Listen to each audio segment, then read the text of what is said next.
병이 돌고 있는 건 알고 픽픽 쓰러지는 건 알고 있는데 막을 수 있는 방법이 없다. 우리 역사 속에서 되게 많은 상처를 남기고 갔다. 같은 17세기 때 한중일이 다 똑같은 대기근을 겪어요. 4살짜리 어린아이가 우박에 맞고 죽었다. 시시인의 허벅지 살을 고기로 만들어 먹거나 사이비 종교들이 나타나기 시작을 하게 됩니다. 300여 건의 살인이 자행됐고 400여 명이 넘는 사람들이 희생되었다고 추정을 합니다. 남자들은 전 재산을 바쳐야 하고 여자들은 교주와 성관계를 한 사람의 큰 것으로 천하를 하얗게 하자.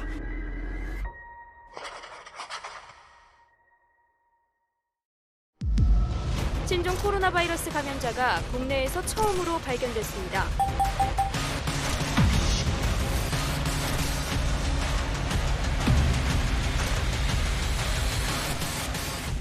이번에 주제가 최근에 이제 분위기가 분위기니까 역병, 전염병 이런 것들로 인한 피해는 어땠을까? 열심히 좀 자료도 찾아보고 했다가 사실 놀랐어요. 우리 역사 속에서 전염병이 되게 많은 상처를 남기고 갔다. 전염병이 갖고 있는 더 무서운 측면은 뭐냐면 전염병은 보이지 않는다라는 거예요. 공포영화 같은 거 많이 보면 일어날 수 없는 일이 일어나고 언제 누가 나타날지 모르기 때문에 무서운 것처럼 병이 돌고 있는 건 알고 픽픽 쓰러지는 건 알고 있는데 막을 수 있는 방법이 없다라는 거. 오늘 역병 이야기를 한번 좀 준비해 봤습니다. 첫째, 임진왜란 때도 전염병이 돌았어요. 조선 수군들 사이에서. 좀 더 정확히 얘기하면 거북선 지하에서. 어찌됐건 전염병이라는 것은 불쾌한 환경에서 더 확 퍼질 확률이 높잖아요. 이 노젓는 사람들이 되게 고역이에요. 이 사람들은 신량역천이라고 해서 신부는 양이지만 아주 천한이라는 사람들이야. 이 사이에서 굉장히 많은 그 전염병이 돌아서 죽었던 사례가 보고가 됐습니다. 이 1593년 8월 10일 날 기록을 보게 되면 전라 좌수군 전체 병력이 6,200명, 근데 그중에 무려 600여 명이 사망을 합니다. 600여 명이면 당시의 수군의 10%. 그 시기 때 교전 기록을 보게 되면 왜군과의 전쟁을 통해서 죽었던 사람이 150명 정도였거든요. 우리 알잖아요. 이순신 장군 그 불세출의 전략가. 사망자가 적어요. 적은데 이건 막을 수가 없는 거죠. 그래서 교전자의 4배 이상이 사실은 전염병에 의해서 죽었다. 그리고 우리가 난중일기 있잖아요. 실제로 그 안에서도 그 전염병 보고 사례가 되게 많아요. 1593년 1월 21일에는 214명이, 22일 다음 날에는 217명이. 당시에 전라 좌우도 수군 다 합쳐서 한 17,000명 정도 됐고 충청도 합치면 2만 명이 좀 넘었어요. 기록들을 총합을 해보면 전체 병력에서 최대 40%까지 계속 죽었다라는 결론이 나와요. 본인이 아팠던 기록 혹은 자기 가족이 아파서 죽는 기록들. 그 모든 것들이 정확하게 어떤 병에 걸려서 죽었는지 모르지만 그런 기록이 난중일기에만 43번이 나오는 거니까 사실 엄청나게 많이 나온다라고 좀 할 수 있겠죠. 그리고 요거는 뒤집어서 보면 그만큼 조선시대 때 사람들이 역병에 대해서 예민했고 민감했다는 걸 알 수 있습니다. 근데 이쯤 되면 좀 궁금하지 않으세요? 그러면 역병에 대해서 얼마나 조선 조정은 적극적이었을까?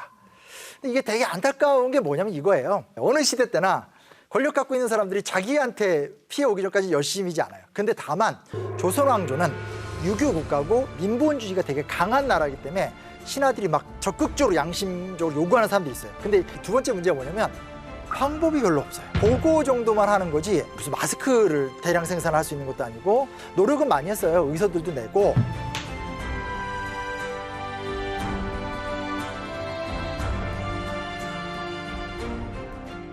굉장히 진정성을 갖고 활동했던 것은 인정하지만 문제는 아직은 의학 수준이 현실의 역병을 대응하기엔 좀 간극이 좀 있었다라는 좀 답답함이 좀 있었다라는 거고요. 지금 제가 말씀드린 건 주로 장초나 일기이기 때문에 전황 보고서거든요. 원래 이렇게 군대에서는 하루하루 좀 자세하게 보고하자. 그래서 기록이 많이 남겨져 있는 건데 오히려 공식 기록인 실록이라든지 국가 중요 문서에는 이 소위 말하는 전염병 기록이 되게 짧아요. 왜 짧으냐? 이건 좀 추론이긴 한데 많은 학자들이 이제 얘기하는 게 대응 체제가 없고 대응에 대한 의지가 부족하고 이것들을 길게 써봤자 실적만 늘어나는 거기 때문에 이건 좀 감춘 것 같다.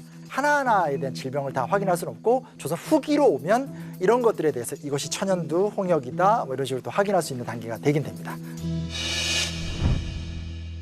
근데 그러다가 서양 문명이 들어오게 돼요. 서양에서 천연두를 극복했잖아요. 그래서 서양식 의료 기술이 막 소개가 되면서 사람들이 굉장히 그 부분에 관심을 많이 갖죠. 특히 우리나라는 서양 의술이 많이 들어올 적에 그냥 정보로만 들어온 게 아니라 선교사들의 활동이 굉장히 컸어요. 보통 서양 선교사들이 들어오면 하는 게 학교를 세우거나 병원을 세우고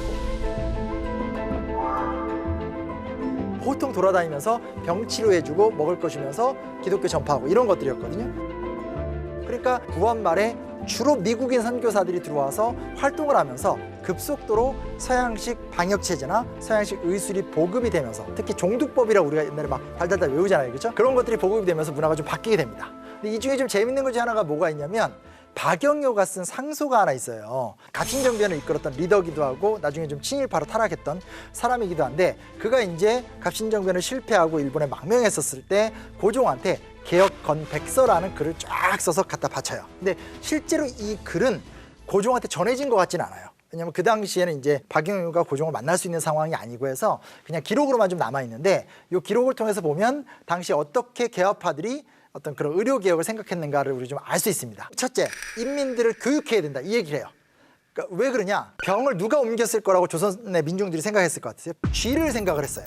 생각보다 꽤 합리적이죠. 패스트 같은 게 쥐로 돌아가니까 이게 정확해요. 그러면 어떻게 하면 돼요? 쥐를 잡아 죽이거나 통제를 하거나 이렇게 하면 되잖아요. 근데 쥐의 천적이 누구죠?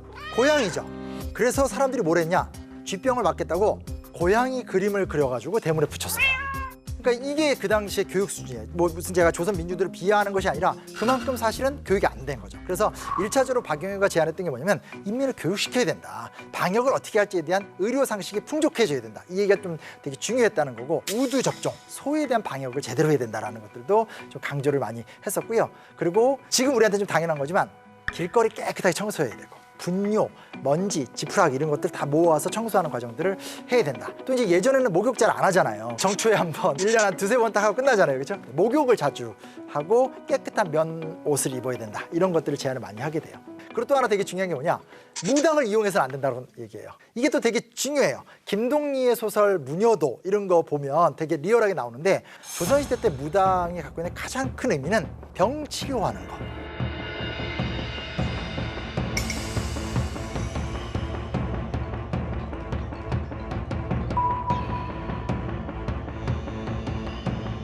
근데 이게 구슬한다고 사람이 낫지 않잖아요. 결국은 약이 들어가야 되는 건데 선교사들이 나타나가지고 이거 안 된다. 주사를 맞아야 된다. 위생을 철저하게 해야 된다. 이런 식으로 교육을 시키기 시작을 하는 거예요. 근데 이게 좋은 거죠. 병이 나니까. 근데 문제는 뭐냐? 이렇게 되면서 무당의 수입원이 사라지게 돼요. 근데 여기에 대해서 무당이 어떻게 대응하냐? 가짜 뉴스를 대응을 해요. 주사를 맞으면 눈알이 커져서 튀어나온다.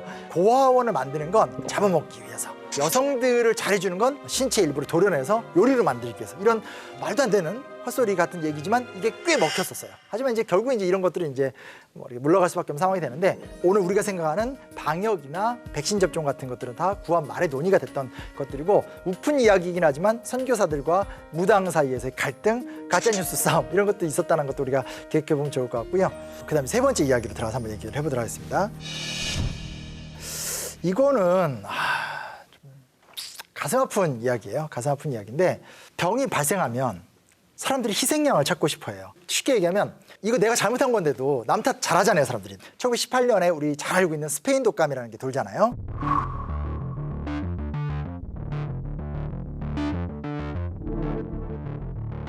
근데 여기서 되게 황당한 일들이 일어납니다. 어떤 소문이 막 나기 시작하냐면 뉴욕에서 새로 나온 스페인 독감이 독일군 병영에서 발병을 했다. 인플루엔자를 삽입해서 약을 돌렸다. 이런 소문이 막 나요. 이 소문은 굉장히 컸어요. 커가지고 결국은 미국 식약청에서 약을 회수해서 다 검사를 해봤어요. 그럴 리 없죠. 감당할 수 없는 전염병을 감당해야 되니까 누군가를 나쁜 놈으로 만들어서 분노를 해소하고 싶은 거예요. 일종의 심리적 방어 기제인 건데 제가 이 얘기를 왜 말씀드리냐면 연해주 아시죠? 연해주 하면 뭐가 떠오르세요? 연해주 하면 러시아, 과거 소련의 영토였고 조선인들이 그곳에 가서 처음으로 벼농사를 성공시켰다. 그리고 그곳에 수많은 독립운동가들을 배출했고 이게 우리가 보통 학교에서 배우는 이야기예요. 근데 되게 충격적인 게 뭐냐면 얼마 전에 제가 자료를 보다가 1886년에 이 블라디보스토크 일대에서 콜레라가 돌아요. 사실 이 콜레라가 하얼빈도 그렇고 만주 일대에서 굉장히 많이 돌았었어요. 그래서 하얼빈 전체에서 10만 명이 죽고 막 난리가 났었어요. 근데 블라디보스토크에서 콜레라가 창궐을 하니까 희생양이 필요하잖아요. 콜레라를 처리할 수 있는 의학적 힘이 안 되는 거예요. 그러니까 뭐라고 하냐? 이 병은 누가 옮겼다? 조선인들이 옮겼다.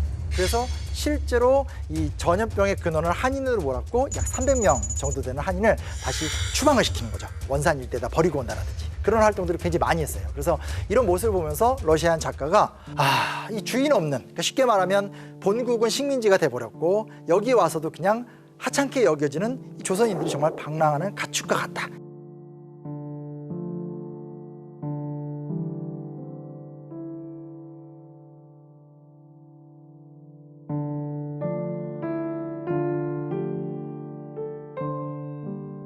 그리고 이것도 아주 최근 알려진 사실인데 1945년에 해방이 됐어요. 해방되고 나니까 이제 상당수의 많은 사람들이 돌아오기 위해서 압록강이나 두만강 일대에서 대기를 하고 있었어요. 근데 45년 8월 15일 이후부터 49년 초반까지 공교롭게 콜레라가 또 돌아요. 엄청나게 많이 죽어요.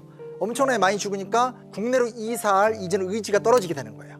그걸 노리고 얘네들을 다 보내면 만주 지역이 비어버리니까 안 되겠다 싶어서 중국 측에서 그러면 토지를 줄 테니까 너네 가지 말고 남아라 라고 해서 상당수가 이 중국 정부에 의해서 콜레라 치료를 받고 그리고 토지를 분급받으면서 많이 정착을 했었어요. 그래서 이것도 우리가 사실 조각난 역사가 퍼즐을 맞춰지는 건데 그들은 왜 해방됐음에도 불구하고 상당수가 안 돌아왔을까? 그 배경에 놀랍게도 사실은 그 전염병 문제도 같이 있었다라는 것도 우리가 좀 생각해 볼 필요가 있습니다.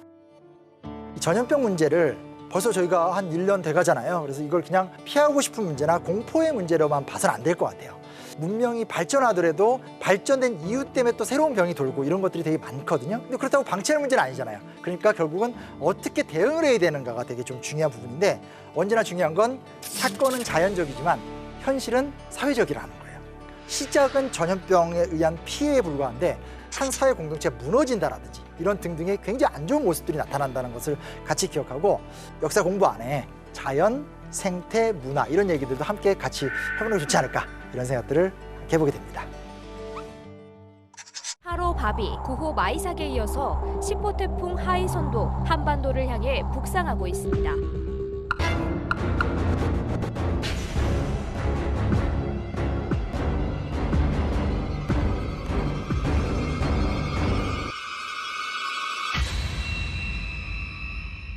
최근에 비 너무 많이 오고 안 춥고 안 덥고 이걸 겪으면서 저한테도 많이 물어보더라고요. 과거에는 어땠어요? 관심 영역이 아니었어요. 이렇게 자연에 대한 것을 역사 속에서 살펴본다라는 것은 정말 낯선 건데 다행인 게 뭐가 있냐면 우리는 기록의 민족이거든요. 실록만 있는 것이 아니라 승정원 일기라든지 일성록이라든지 징비록 간양록 같은 사찬 문서라든지 등등등 진짜 기록이 많아요. 그 기록을 갖고 거꾸로 검토해 봤었을 때 몇 년에 무슨 일이 있었구나를 되게 자연스럽게 알 수가 있는 장점들이 있어요. 그래서 재난 이야기를 한번 좀 해보자.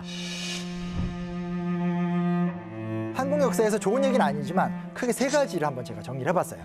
그 중에 첫 번째는 개갑대기근입니다. 개갑대기근? 되게 낯설죠, 그렇죠? 거의 못 들어보셨을 텐데 시기적으로 따지게 되면 1593년부터 1594년입니다. 1593년 하면 조금 역사 밝으신 분들은 슬쩍 떠올리시는 게 있을 거예요. 1592년에 임진왜란이 터진 해입니다.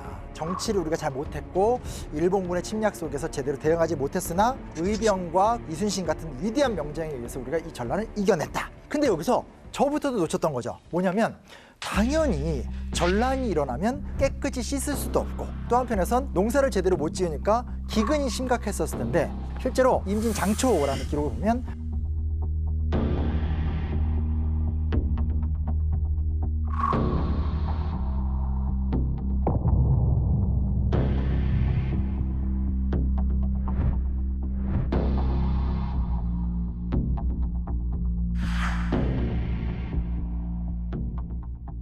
실제로 이 기간 동안 100만 명 정도가 사망을 했는데 70만 명 정도가 기근으로 굶어 죽었다. 그리고 얼만큼 씻긴 문화가 있었을지 모르겠지만 굶어 죽은 시시인의 허벅지 살을 고기로 만들어 먹거나 당시 사료를 보면 백성들이 서로 잡아먹는다.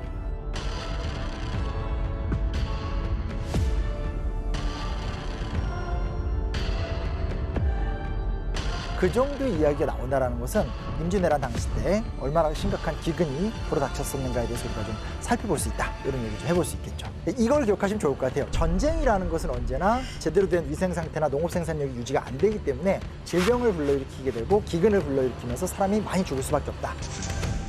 이런 얘기를 하게 되면 이제 가장 큰 얘기는 경신대기근입니다. 너무너무나 유명한 사건이에요. 시기로 따지게 되면 현종 11년에서 12년 사이에 벌어졌던 일이에요. 근데 현종하면 뭐가 떠오르세요? 아마 떠오르는 게 없을 거예요. 굳이 현종하면 역사 좋아하시는 분들은 예속 논쟁이 떠오를 거예요. 예법 문제를 두고 서인과 남인이 격렬하게 싸웠더라 정도예요. 근데 중요한 사실은 뭐냐? 현종 집권기 때 가장 무시무시했던 사건이 바로 경신대기근이라는 사건이 터지게 됩니다. 2년간 어마어마한 재앙들이 이제 일어나게 되는데, 비가 와야 될 때 비가 안 오고, 비가 안 와야 될 때 비가 너무 많이 오고, 추울 때 덥고 더울 때 춥고, 이 현상이 계속 일어난다고 보시면 돼요. 2년간. 이게 무슨 얘기냐면, 농사라는 게 이렇잖아요. 봄철에 흙이 질고 비가 조금씩 와주고, 여름철에 장마 기간 때 비가 한 번에 좀 딱 와준 다음에 쨍쨍한 날이 오래되면서 벼가 싹 익고, 그다음에 이제 추수 때가 되면 맑은 날씨에서 추수를 하게 되고, 이렇게 가야 되잖아요. 이 과정을 거쳐야 되는데, 이 과정 전체가 다 깨졌던 2년간의 기간이라고 보시면 좋을 것 같아요.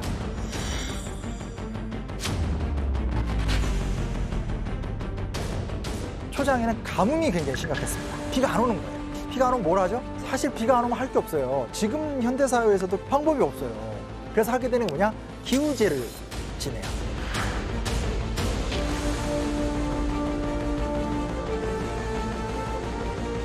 실제로 기우제도 지내야 되는 범위가 있어요. 한 해 최대 12회까지 정도 이렇게 하게 되는데, 비가 안 오니까 계속 지내는 거예요. 국왕이 공식적으로도 10여 차례 지내기도 했지만, 국왕만이 아니라 관찰사 같은 사람들이 계속 기우제를 지내요. 이렇게까지 한 해에 기우제를 많이 지낸 적이 없어요. 그만큼 비가 안 왔다고 볼 수 있어요. 근데 그러다가 간신히 이제 장마철로 들어오게 되면서 비가 조금씩 오기 시작을 하는 거예요. 아, 이제 좀 됐다. 아, 너무너무 힘들었는데, 근데 문제는 뭐냐? 비가 너무 많이 와요. 그리고 태풍이 막 몰려와요. 비와 태풍이 연달아 막 오게 되니까, 이번엔 제발 비 좀 그만 오게 해달라고 또 제사를 지내달라는 이런 모습들이 막 생기게 돼요. 근데 문제는 이때 어떤 상황까지 생기게 되냐면, 폭우, 폭설 이런 것들이 계속 이어지게 되니까 사실상 농작물이 제대로 자랄 수가 없게 되는 상황이 되게 되는 거죠.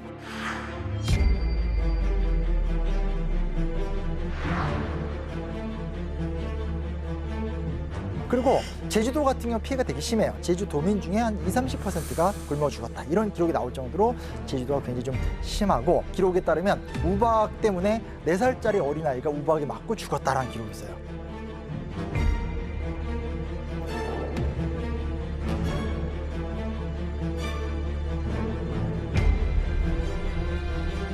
그리고 충청도, 전라도를 중심으로 본격적으로 질병이 돌기 시작해요. 질병이 한양으로까지 번지게 되고요. 현종의 5째 누이가 죽어요. 즉 왕실의 여식이 죽은 거예요.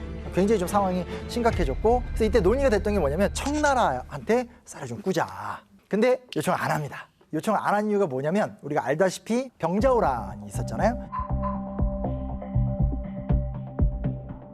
우리나라 사람들이 어떤 생각을 갖고 있냐면, 저놈들은 원래 여진족 오랑캐들이라는 거예요. 기껏 해봤자 고구려 시절 때 고구려의 송민에 불과한 것들이 힘 조금 세졌다고 해서 우리를 능멸하고 중국을 점령했다라는 거예요. 힘이 없어서 어쩔 수 없이 고개를 숙이고 있지만, 저 사람들한테 쌀을 달라고 얘기하는 거, 이건 자존심이 용납하지 않는다라는 거예요. 그래서 사실은 이 아젠다는 왕이 먼저 했던 얘기거든요. 근데 실록을 보면 신하들이 따박따박 끊어요. 따박따박 끊어요. 원조를 받을 수 있었음에도 불구하고 안 받았다라는 거. 이게 저는 또 좀 많이 아쉬워요. 경신대기근과 비견되는 사건으로 을병대기근이라는 게 있어요. 을병대기근은 숙종 통치기였던 1695년부터 1696년 동안 이루어지는 거예요. 근데 제가 또 묻습니다. 숙종하면 뭐가 떠오르세요? 장희빈, 인현왕후, 그런 거 생각하죠. 중요한 건 숙종 때 이 을병대기근은 정말 어마어마했던 사건이었고, 을병대기근 같은 경우도 거의 같은 반복입니다. 폭우, 장마, 우박, 황충, 전염병 연달아서 일어났다고 보시면 좋은데, 공식적으로 당시에 한 100만에서 140만 명 정도가 죽었다라는 그런 기록도 있어요. 최근의 연구에 따르면 400만 명이 죽었다, 이런 기록까지 있어요. 당시 우리나라 인구가 2천만이 안 될 거예요. 1800, 1500 이하거든요. 그러면 을병대기근을 통해서 죽었던 사람이 인구의 25%에서 33%면 이거는 흑사병이에요, 흑사병. 물론 눈에 얘기하는 거지만 정확한 수치는 아닌데, 그만큼 참상이 너무나 심각했다라는 거고, 하나 좋았던 게 뭐냐면, 숙종 때는 드디어 청나라로부터 쌀을 빌려옵니다. 실제로 10,000석 정도로 무상으로 받아오고 20,000석 정도로 유상으로 받아오게 되는 과정을 거쳤어요. 근데 이게 꽤 대단한 게 뭐냐면, 중남북 난이 일어나서 청나라가 흔들흔들 거렸어요. 그래서 윤유 같은 신하들은 이 기회를 이용해서 북벌을 합시다, 이렇게 얘기할 때예요. 그 상태에서 그 논의를 깨고 숙종과 몇몇 신료들이 주도를 해서 쌀을 받아왔다는 건 사실 되게 좀 대단한 선택이라고 볼 수 있는 의미가 있죠. 이런 안 좋은 얘기가 왜 일어났을까가 사실은 역사학적 난제기도 하고, 이건 역사학자들만 연구하는 게 아니라 의학자들이라든지 다양한 학자들이 같이 연구를 해요. 그중에 이제 유명한 이론 두 개를 설명드릴 텐데, 첫 번째는 소빙기론이라는 게 있습니다. 소빙기론. 이건 이제 유럽에서 시작된 연구인데 17세기 위기론이라고 해서 유럽도 17세기 100년을 보면 전쟁도 그렇게 많고 전염병도 많고 사람 그렇게 많이 죽어요. 유럽 사람들이 빙하기 연구를 해보니까 17세기 때 지구 온도가 1.5도에서 2도가 떨어져요. 추워지는 거예요. 추워지면 어떤 현상이 일어날 것 같으세요? 북방 유목민족들이 남하할 수밖에 없어요. 생존을 해야 되니까. 그럼 걔네들이 남하를 하게 되면 어떻게 되겠어요? 기존의 민족과 충돌할 수밖에 없게 되는 거죠. 춥고 농작물이 풍성해지지 못하게 되고, 그 과정 속에서 많은 사람이 죽을 수밖에 없고 기근이 올 수밖에 없고, 이거는 전 지구적으로 지구 온도가 떨어지면서 생기게 된 현상이다라고 분석을 하게 되고, 흥미로운 게 뭐냐면 같은 17세기 때 우리나라만이 아니라 한중일이 다 똑같은 대기근을 겪어요. 일본은 정말 심했어요. 일본은 뭐 옌포 대기근, 뭔 대기근, 대기근이 그냥 막 수두룩하게 나타나게 되고요. 중국 같은 경우도 숭정 대기근을 비롯해서 대기근이 굉장히 많이 나타나요. 너무너무 먹고 살기 힘든 상황들이 반복되는 거는 우리나라만이 아니라 거의 비슷한 시기에 한중일이 다 반복이 돼요. 또 하나는 최근 연구인데 우역이에요, 우역. 병자호란 때 청나라가 군대를 끌고 쳐들어올 거 아니에요? 그럼 뭘 타고 갔겠어요? 말을 타고 갔죠. 말을 타고 갔어요. 그러면 말만 타고 오는 게 아니라 먹어야 되잖아요. 그러니까 식량도 끌고 오겠죠. 만주 일대에 있는 다른 환경 풍토에 살았었던 이 짐승들이 국내로 들어온 거예요. 그러면 이질적인 환경에서 전염병적 영향이 있겠어요, 없겠어요? 당연히 있을 수밖에 없죠. 여기 확증된 증거 하나가 뭐가 있냐면 병자호란 전에 이쪽 만주 일대에서 우역이 돌았어요. 통계 그래프 같은 걸 보고 있으면 우역이 계속 진행되다가 최종적으로 대기근 때 확 폭발하는 그 배경 정도가 됐다. 조선 전체에서 사육되던 소가 1-20만 마리가 안 돼요. 우역으로 죽은 소가 한 4만여 마리. 정말 일어날 일이 한 번에 다 일어났다라고 보시면 돼요. 그게 2년간 계속 진행이 됐다라고 좀 볼 수 있게 되는 거고, 근데 보세요. 소는 먹을 수 있는 기능도 있지만 농사의 가장 중요한 도구죠. 우역이 광범위하게 퍼지면서 농업 생산력이 떨어지게 되고, 그리고 죽은 짐승의 사체를 먹는다라든지 또 전염병이 굉장히 많이 퍼지게 되는 이런 상황들이 또 많이 나타나기 때문에 우역으로 연구하시는 분들은 전염병으로 경신대기근이나 어떤 을병대기근을 분석하는 경향이 있어요. 어느 게 더 정확하게 맞다? 이 대답은 현재로서는 얘기할 수는 없고요. 둘 다 굉장히 타당한 추론들이고 근거가 있습니다. 오늘 우리 입장에서 심각해지는 거죠. 기후위기도 잘 대비해야 될 것 같고 팬데믹도 잘 대비해야 될 것 같고, 사건이 발생하는 걸 우리가 다 막을 수는 없지만 사건이 발생했었을 때 그것을 어떻게 대응하는가에 대해서는 같이 좀 고민해봤으면 좋을 것 같아요. 우리 역사에서 종교가 벌인 가장 큰 사건을 굳이 꼽으라면 백백교 사건을 따를 수 있는 건 아예 존재하지 않습니다. 1920, 30년대 때 창립된 사이비 종교고요. 백백교 교주의 지시에 따라서 무려 300여 건의 살인이 자행됐고 400여 명이 넘는 사람들이 희생되었다고 추정을 합니다. 제가 여기서 왜 추정이란 말을 쓰냐면 정확하게 모든 시신을 다 발굴하지 못했기 때문에 드리는 말씀이에요. 교단의 지도자는 전용해입니다. 뭐 여러 이야기들이 있습니다. 그래서 흰 천으로 얼굴을 가리고 다녔다.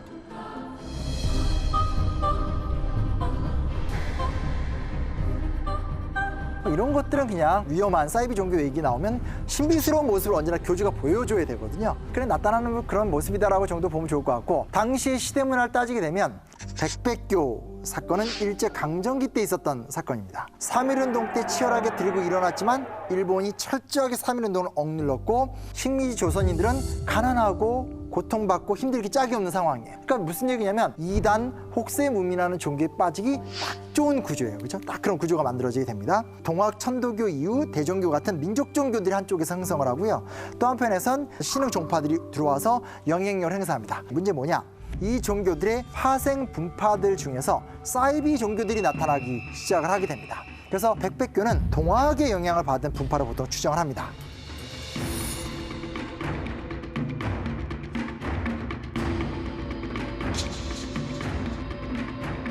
백백교가 흰백자를 두 개 쓴 겁니다. 흰백교. 한 사람의 흰 것으로 천하를 하얗게 하자. 그리고 어떤 종말의 때가 오는데 그 멸망의 때를 피할 수 있는 유일한 길은 뭐냐? 전국에 53개의 피난처가 있다는 거죠. 그래서 교주의 뜻을 따라서 몇몇 선별된 자들이 금강산의 피수궁으로 옮겨가면 불로장생하고 부귀영화를 누린다. 이때 꼭 태백산, 금강산 이 얘기가 많이 나와요. 그럴 수밖에 없는 게 특정한 어떤 현재 우리가 알고 있는 산을 이야기하는 것이 아니라 상징적인 것들, 어떤 신이 하생 강림한 곳이라든지 시조가 어떤 역사를 개창한 곳, 이런 의미를 갖고 있다는 건데 전혀 논리적으로 앞뒤가 맞지는 않습니다. 왜냐하면 이런 어떤 이단 종파는 종교의 특징 자체가 논리적이진 않거든요. 근데 계룡산 얘기가 나오는 걸로 봐서는 정감록 같은 조선 후기 때 민중 종교의 문화가 들어갔다고 볼 수 있는 거고, 새하늘과 새 땅 이런 얘기 나오는 거 보면 이제 기독교 이단 쪽의 문화가 들어왔다고 볼 수 있는 거고, 후천 개벽과 새로운 통치 이런 얘기는 동학계열의 얘기가 낫다 이렇게 볼 수 있는 정도로 보시면 됩니다. 구원 말에 정부나 국가적인 사회기강이 상실되고 나라의 희망이 없을 때 전파되는 아주 낮은 저급한 수준의 종교의 결합체가 아닐까 정도로 좀 추정을 하고 있습니다.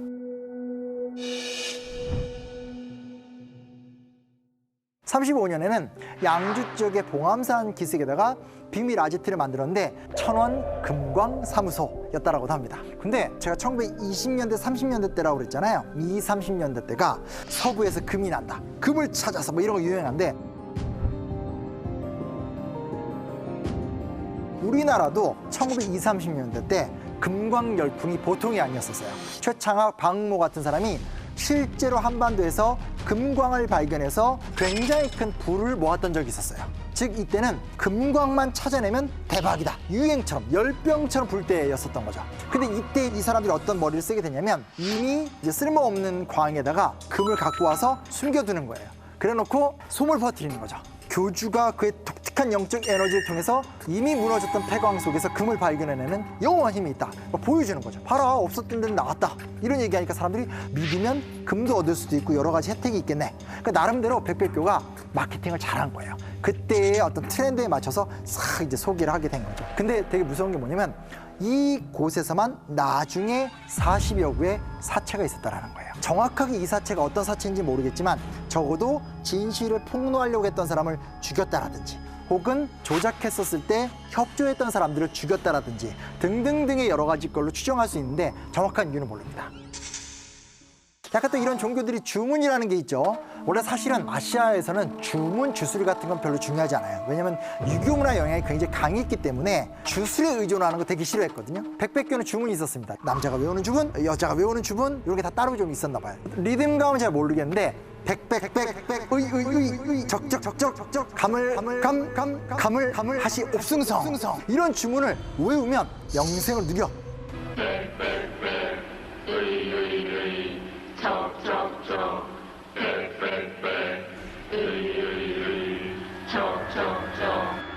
아미타 신앙이라고 그래서 원효대사가 나미아비타불, 관세음보살 이런 것들을 가르쳤던 적이 있어요. 그러나 그것은 글자를 모르는 평범한 민중들에게 불심을 쉽고 감명하게 전파해주고 민중을 계도하기 위한 수단으로 썼던 거지 어떤 그런 이상한 요술 같은 게 아니었거든요. 그러니까 참 조직화된 집단이라고 볼 수 있겠고, 백백교에 가입을 하려면 남자들은 전 재산을 바쳐야 하고 여자들은 교주와 성관계를 가져야만 하죠. 맨 처음에 믿다가도 사실은 말이 안 되잖아요. 왜 내 전 재산을 갖다 바쳐야 돼요? 가족 중에 여성을 갖다 바쳐야 된다? 이거는 인간의 본능상 받아들이기 힘든 얘기잖아요. 그죠? 그러니까 이런 데서 의문을 느끼는 사람들이 있으면 올빼미 부모님처럼 잘 관리하다가 이상한 행동을 하면 뭐 이렇게 되는 거죠. 심지어 참 제가 말하면서 끔찍한데 뭐 실증이 나거나 뭐 이래버리면 신도를 비롯해서 일대 가족을 다 죽여버리는 경우들도, 가난한 신도들 먹여 살리기 힘들다라든지 1인자 2인자 싸움 같은 거. 이 문봉조라는 아주 핵심 측근이 있어요. 교도를 죽이고 자동차 트렁크가 아니라 자전거에 싣고 종로와 남대문을 가로질른 다음에 한강가에 가서 시신을 처리했다고 합니다.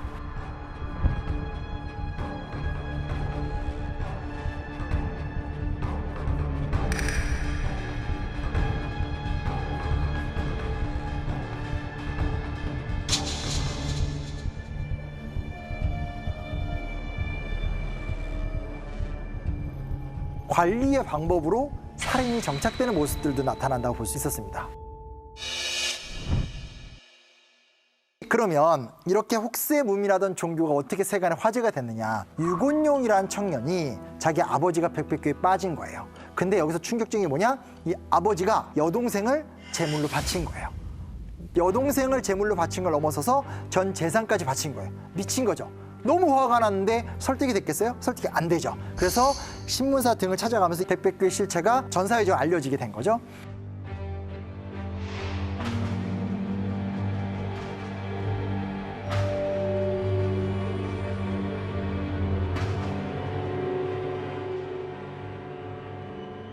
당시 이제 일본 제국경찰이 1937년 무려 8개월에 걸친 치열한 조사를 했고 전용의 아지트라든지 양평, 연천, 붕산, 사료연 등 전국에 무려 20여 곳의 비밀 아지트를 다 조사했는데 그곳에서 당시 일본 경찰이 발굴한 사체가 460명은 넘지 않나.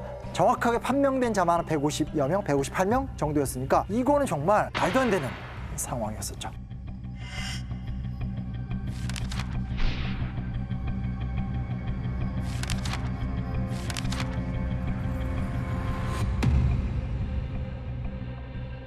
(1920, 30년대) 때 우리나라에는 연쇄살인 같은 개념이 아예 없었어요. 실제로 우리나라에서 연쇄살인 혹은 종교에 의한 집단 자살 이런 개념은 외딴집 살인사건이라고 해서 1965년이 지나서야 연속살인이라는 말을 썼었거든요. 근데 지금 이거는 1920년대, 30년대니까 시기적으로 40, 50년 전이잖아요. 굉장히 충격을 줬어요. 근데 일제강점기 때 신문을 보면 기사 내용이 굉장히 요약하고 소략돼 있어요. 근데 백백교 관련 기사는 아주 예외적으로 수차례에 걸쳐서 보도가 되고 공판 기록 같은 것들도 다 공개가 돼 있어요. 굉장히 충격적인 사건이었다고 볼 수가 있습니다. 대대적인 수색 작전을 통해서 검거에 나서게 되는데요. 교주였던 전용해는 체포하지 못합니다. 다만 이제 한 50일 정도 지났죠. 양평군 용무산 근처에 사체가 하나 발견이 되는데 사실 신원하기는 되게 어려웠었던 상태여서 위장하지 않았나라는 생각이 들긴 하지만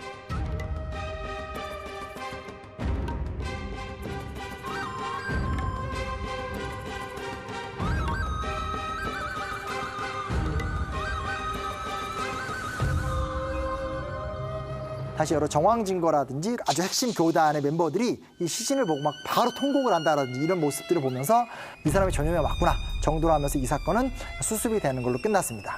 근데 이제 실제로 굉장히 공판이 오래 걸릴 줄 알았어요. 근데 4번 정도 공판을 열고 빨리 처리를 했었어요. 167명을 죽였다고 나와 있는 백백교의 총 참목격이었었던 이인자, 이경등, 170명을 죽인 김서진, 127명을 죽인 문봉조 등 간부급을 검사한 전원 사형을 구형했으나 그 다음을 알 수가 없어요. 다만 분명한 건 해방되면서 가담 정도와 경미한 4명을 석방되고 말았다 정도의 기록이에요. 만약에 체계적으로 집행이 됐다라면 좀 숨겨진 이야기들, 정말 이 사람이 그 사람이 맞느냐, 이 안에서 벌어졌었던 훨씬 더 극악스러운 모습이 더 세부적으로 등장할 수 있었었는데 그렇게 안 되고 쉽게 그냥 덮여버리면서 마무리되고 말았던 좀 그런 사건입니다. 여튼 굉장히 좀 충격적인 사건입니다. 그러나 언제나 제가 드리는 말씀이지만 모든 사건에는 배경이 있고 그 시대상이 드러나게 되는 건데 일제강점기라는 고단한 시대, 그리고 황금 열풍이라는 맹목적 열정의 시대, 그 속에 존재했었던 아주 미약한 종교적인 얄팍한 교리들을 조합했었던 야만적인 모습들이었다. 그리고 종교라는 것은 결국 사람을 살리고 사회를 살리는 것, 그것이 곧 종교 역할이 아닐까, 이런 생각을 해보게 되면서 이야기를 마무리해보도록 하겠습니다. 너무 잔인하죠?